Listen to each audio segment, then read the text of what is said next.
नमस्कार। आज यहाँ आपका ये पार्ट 2 है। पहला पार्ट हम कर चुके हैं मनुष्यता कविता का। तो इसमें 5 to 8 स्टैंजा हैं। तो जो 5th है हमारा, रहो न भूल के कभी मदांत तुच्छ वित्त में, सनाथ जान आपको करो न गर्व चित्त में। अनाथ कौन है यहाँ त्रिलोकनाथ साथ हैं, दयालु दीन बंधु के बड़े विशाल हाथ हैं। अतीब भाग्यहीन है अधीर भाव जो करे, वही मनुष्य है कि जो मनुष्य के लिए मरे। तो यहाँ कवि क्या कहते हैं कि आपको रहो न भूल के कभी मदांत तुच्छ वित्त में, मतलब आपको मद में अंधा नहीं होना है। तुच्छ वित्त में मतलब थोड़े से धन के आने पर या समृद्धशाली होने पर आपको कभी भी मद में अंधा नहीं होना है। सनाथ जान आपको करो न गर्व चित्त में, आप समझते हो कि मेरा तो स्वामी है, मैं तो सर्व संपन्न हूँ। तो इस तरह आप अपने हृदय में ये गर्व नहीं करना चाहिए। अनाथ कौन है यहाँ त्रिलोकनाथ साथ साथ हैं। यहाँ अनाथ तो कोई है ही नहीं, क्योंकि तीनों लोकों के जो स्वामी परम पिता परमेश्वर तो सबके साथ है, वो सबका स्वामी है। तो अनाथ यहाँ कोई है ही नहीं। दयालु दीन बंधु के बड़े विशाल हाथ हैं। जो दीनों के गरीबों के भी रक्षक दयालु दीन बंधु ईश्वर, उसके बहुत बड़े विशाल हाथ हैं। वो सबकी रक्षा करते हैं, सबके पालनहार हैं और वो पूरी तरह से समर्थ हैं।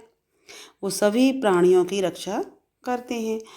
अतीब भाग्यहीन है अधीर भाव जो करे, मतलब वो है भाग्यहीन है जो अधीर भाव करते हैं। अधीर भाव मतलब, अधीर भाव का क्या मतलब हुआ, जो धैर्य खो देते हैं। छोटी सी परेशानी आने पर धैर्य खो देना या फिर कुछ अधिक ज़्यादा पाने की इच्छा रखना, तो उसमें वे अशांत हो जाते हैं। तो धैर्य को नहीं खोना है। वही मनुष्य है कि जो मनुष्य के लिए मरे। मनुष्य वही है जो दूसरों के लिए परोपकार की भावना अपने मन में रखे। 6th है हमारा, अनंत अंतरिक्ष में अनंत देव हैं खड़े, समक्ष ही स्वबाहु जो बढ़ा रहे बड़े बड़े। परस्परावलंब से उठो तथा बढ़ो सभी, अभी अमर्त्य अंक में अपंक हो चढ़ो सभी। रहो न यूं कि एक से न काम और का सरे। तो यहाँ मैथिली शरण गुप्त जी क्या कहते हैं कि असीमित अंतरिक्ष में असीमित देव खड़े हुए हैं। वो किसके लिए खड़े हुए हैं? जो लोग यहाँ परोपकार करके जाते हैं, लोगों के लिए हित के लिए सोचते हैं, उनके लिए असीमित अंतरिक्ष में असीमित देव खड़े हुए हैं। और समक्ष ही स्वभाव जो बढ़ा रहे बड़े बड़े, और अपनी भुजाओं को आगे बढ़ा रहे हैं। स्वभाव मीन्स अपनी भुजाओं को उनके सामने बढ़ा रहे हैं। उन्हें उनका अभिनंदन करने के लिए वो खड़े हुए हैं। पर जो परोपकारी लोग हैं, जो यहाँ से परोपकार करके जाते हैं, जब उनका अंत समय आ जाता है तब अंतरिक्ष में देव भी उनके लिए उपस्थित हैं। परस्परावलंब से उठो तथा बढ़ो सभी। तो यहाँ क्या कहा है? परस्परावलंब मतलब आपस में एक दूसरे का सहारा बनिए, अवलंब सहारा बनिए और उठो, जीवन में उठो और जीवन में आगे बढ़ते चलो। अभी अमर्त्य अंक में अपंक हो चढ़ो सभी। अमर्त्य अंक मीन्स देवता की गोद में कलंक रहित होकर के। अपंक क्या होता है?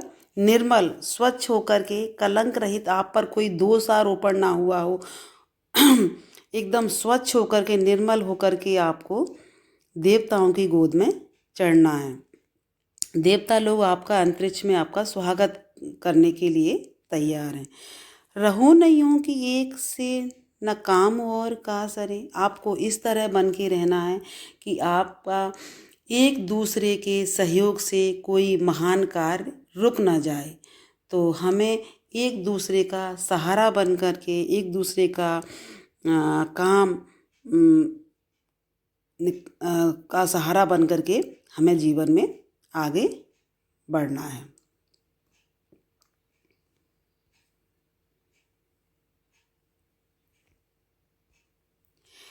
सेवन है हमारा, मनुष्य मात्र बंधु है, यही बड़ा विवेक है। पुराण पुरुष स्वयंभू पिता प्रसिद्ध एक है। फलानुसार कर्म के अवश्य बाहरी भेद हैं, परंतु अंतरेक में प्रमाणभूत भेद हैं। अनर्थ है कि बंधु ही न बंधु की व्यथा हरे, वही मनुष्य है कि जो मनुष्य के लिए मरे। तो यहाँ देखिए, मनुष्य मात्र बंधु है। जो मनुष्य है वह सभी प्राणियों का मनुष्य मात्र ही बंधु है, भाई है। यह एक विवेक वाली बात है। जो विवेकी मनुष्य होता है, ज्ञानी होता है, उसके लिए सभी प्राणी एक भाई की तरह होते हैं। मनुष्य मात्र एक भाई की तरह है। पुराण पुरुष स्वयंभू पिता प्रसिद्ध एक है। पुराणों के अनुसार वही सृष्टि को जन्म देने वाला एकमात्र पुरुष है। कौन? परम पिता परमेश्वर। पुराणों के अनुसार स्वयंभू, जो स्वयं पैदा हुआ है, अजन्मा है, पिता प्रसिद्ध एक है और वह सबका रक्षक है। फलानुसार कर्म के अवश्य भारी भेद हैं। यहाँ क्या कहा है कि जो कर्म फल, हमारे कर्म के अनुसार ही हमें फल की प्राप्ति होती है। तो फलानुसार कर्म के अवश्य भारी भेद हैं। जो व्यक्ति जैसे कर्म करता है उसे वैसे ही फल की प्राप्ति होती है। कर्म के अनुसार फल की प्राप्ति होना। तो परंतु अंतरेक में प्रमाणभूत वेद है। अंतरेक में, अंतरेक मीन्स आत्मा की जो एकता है उसके लिए प्रमाणभूत वेद हैं, ये साक्षी हैं।